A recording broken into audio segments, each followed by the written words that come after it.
Bueno, vamos al grano. Seguramente ya sepas toda la historia entre el año 260 y 269. El Imperio Romano sigue con sus más y sus menos en el territorio. Los bárbaros se dedican a saquear y un gran estado de China llega a su fin. Pero si lo que quieres es contar a todo el mundo 10 historias que no conocían, quédate que comenzamos a dibujar.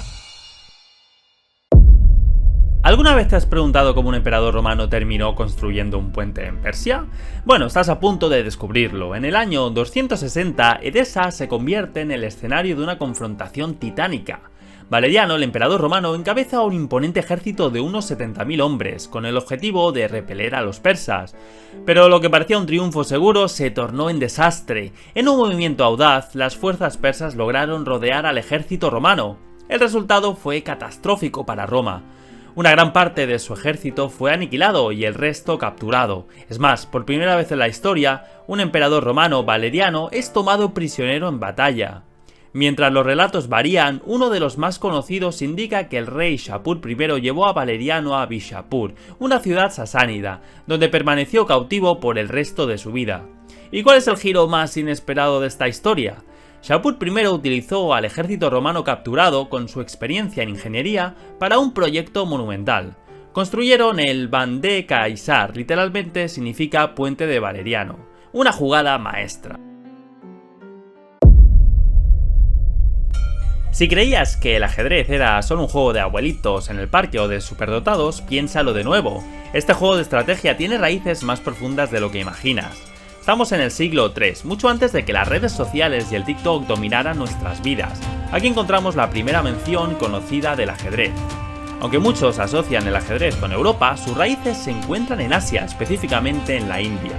Originalmente llamado Chaturanga, que significa 4 divisiones del ejército, infantería, caballería, elefantes y carros de guerra, que luego se transformaron en peón, caballo, alfil y torre respectivamente. Un estudio estima que hay más combinaciones posibles de juegos de ajedrez que átomos en el universo observable. Para que veas. El juego migró a Persia, donde se le llamó Shatrang. Luego, a través de las conquistas islámicas y más tarde con el comercio, llegó a Europa, donde tomó su forma actual. A lo largo de los siglos, este juego no solo desafió las mentes, sino que también influenció la cultura, el arte y la literatura. En España, por ejemplo, encontramos el famoso Libro de los Juegos del siglo XIII, que dedica gran parte a este juego. En esta época, tribus nómadas como los godos y los herulos se movían sin cesar por el continente. Pero ese año su atención se centró en un lugar en particular, Asia Menor. La víctima, el templo de Artemisa. Sí, hablamos de una de las 7 maravillas del mundo antiguo. Situado en Éfeso, este templo era más que una maravilla, era un testimonio de la devoción, arquitectura y esplendor del mundo antiguo. Con una longitud de 137 metros y una anchura de 69 metros, era 4 veces más grande que el Partenón de Atenas.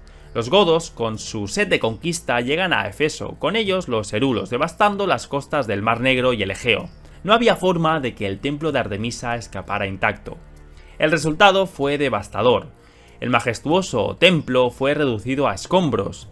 Algo que había resistido durante siglos cayó en un abrir y cerrar de ojos ante el ímpetu bárbaro.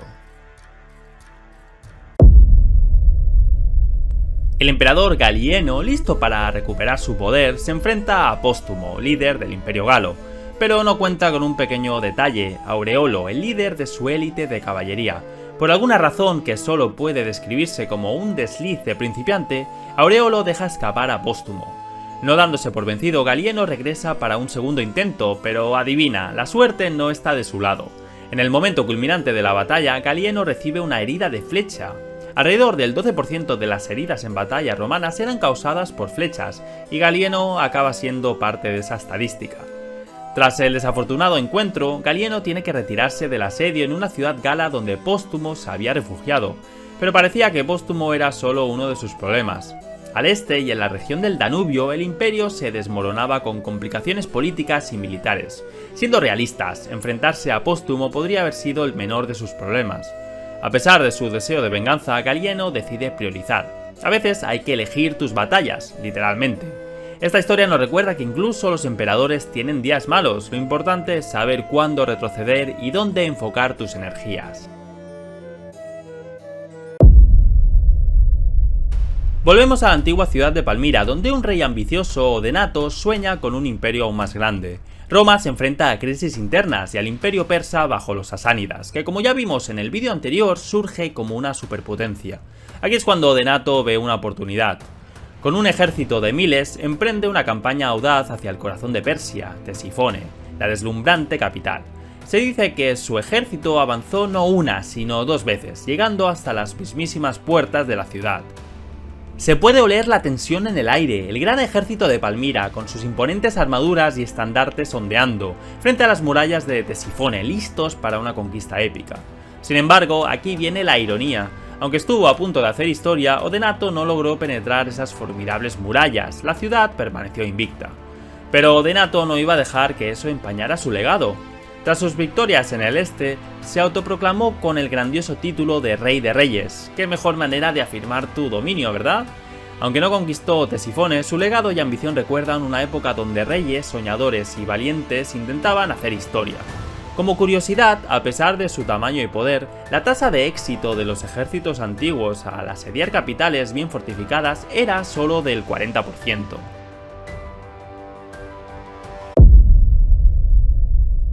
El año 265 fue uno donde la tierra temblaba y el cielo se oscurecía por un poderoso volcán tropical.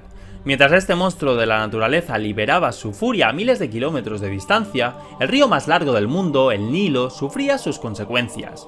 ¡A que no te lo esperabas!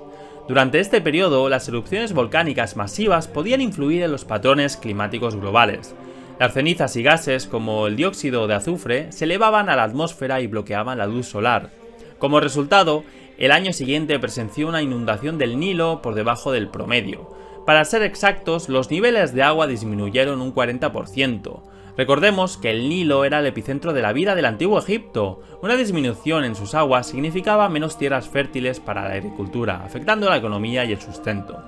Es impresionante cómo un evento en un rincón del mundo puede alterar la vida en otro completamente diferente. Y es que los hilos invisibles de la naturaleza conectan todo. El 4 de febrero es un día que marcó el fin de una era. El estado de Cao Wei, que había sido poderoso durante casi medio siglo, veía su ocaso. Sima Yan, el astuto regente, se prepara para hacer una jugada maestra. Mientras Cao Huan, el último emperador de Cao Wei, se sienta en su trono, siente el peso de una dinastía que se desmorona. No por batallas o derrotas, sino por el juego político de un hombre que lo supera. En un movimiento audaz, Sima Yan presiona a Cao Huan para abdicar. Es una maniobra que no se veía desde hacía décadas, y así en un suspiro la existencia del estado de Cao Wei llega a su fin. Pocos días después, el 8 de febrero, nace una nueva dinastía, Jin. Sima Yan se corona como el primer emperador, conocido históricamente como Wu de Jin. Luoyang, una ciudad que ha sido testigo de la gloria y decadencia de imperios, es elegida por Sima Yan como capital. En su época, Luoyang contaba con más de 500.000 habitantes, convirtiéndose en uno de los epicentros culturales de China. Conociendo el valor del poder, Sima Yan da comandos militares independientes a sus familiares masculinos. Es un movimiento táctico, consolidando su poder mientras mantiene a potenciales rivales cerca. La historia china está llena de giros y vueltas. Sima Yan, con su visión y audacia, cambió el rumbo de una nación. Una lección que nos recuerda que en el juego del poder a veces es más importante la mente que la espada. En el año 267, un acontecimiento significativo sacudió las tierras del sudeste de Europa, la primera invasión gótica. Los godos, originarios de Escandinavia, unieron fuerzas con los sármatas, procedentes del actual Irán. Juntos invadieron los Balcanes y Grecia, devastando las regiones de Moesia y Tracia. Estos invasores no se detuvieron ahí, saquearon varias ciudades del sur de Grecia, incluidas Atenas, Corinto, Argos y Esparta. Como consecuencia, la población de Atenas disminuyó drásticamente. Tras el saqueo de la ciudad, una milicia ateniense compuesta por 2.000 hombres lideradas por el historiador de Xipo logró empujar a los invasores hacia el norte. Allí fueron interceptados por el ejército romano, comandado por el emperador Galieno. La confrontación culminó en una importante victoria cerca del río Nestos, en la frontera entre Macedonia y Tracia, para el emperador Galieno. A pesar de esta victoria, las incursiones góticas y sármatas marcaron el inicio de una serie de invasiones bárbaras que asolarían Europa durante los siguientes siglos, contribuyendo al declive final del Imperio Romano. Tras el asesinato de sus predecesores, Victorino es declarado emperador del Imperio Galo por las legiones en Augusta Treverorum, actualmente conocida como Trier. El Imperio Galo era un estado separatista que se había formado en el oeste del Imperio Romano, incluyendo las provincias de Galia, Britania e Hispania. Aunque las provincias de Galia y Britania reconocieron a Victorino como su emperador, existen dudas sobre la lealtad de Hispania. Algunos historiadores sugieren que esta región pudo haberse reunificado con el Imperio Romano en ese momento. Durante este periodo, el Imperio Romano estaba dividido y en crisis. Hubo una serie de emperadores de corta duración, muchos de los cuales fueron asesinados. Entre el 235 y el 284 hubo al menos 26 emperadores diferentes. Victorino, antes de ser emperador, había sido un exitoso militar y político, sin embargo su reinado fue breve y estuvo marcado por conflictos con tribus germánicas y rivales romanos. A pesar de sus esfuerzos por consolidar el poder y fortalecer al Imperio Galo, Victorino fue asesinado en Colonia aproximadamente un año después de haber sido declarado emperador. Aunque el Imperio Galo continuaría existiendo por un tiempo, eventualmente fue reincorporado al Imperio Romano. La segunda invasión gótica tuvo lugar pocos años después, cuando los godos y otras tribus germánicas atacaron los pueblos bosforeanos en la costa del Mar Negro. Cerca de 2000 barcos y 320.000 hombres del Danubio entraron en territorio romano. Imagínate la magnitud de esta invasión, es casi comparable a la población de una ciudad pequeña moderna. Pero Roma no iba a ser conquistada fácilmente. El emperador Claudio II se puso al frente de sus tropas para enfrentar a los invasores. Contra todo pronóstico, Claudio logró derrotar a los invasores y por su triunfo recibió el título de gótico. Este título no solo era un símbolo de victoria, sino también una forma de intimidar a futuros invasores. Lo que es interesante es que muchos de los prisioneros capturados durante esta invasión terminaron sirviendo en las legiones romanas y se les permitió asentar en tierras vacantes en las provincias danubianas. Esto demuestra la pragmática estrategia de Roma de integrar a los conquistados, una táctica que sin duda contribuyó a la expansión y durabilidad del Imperio Romano.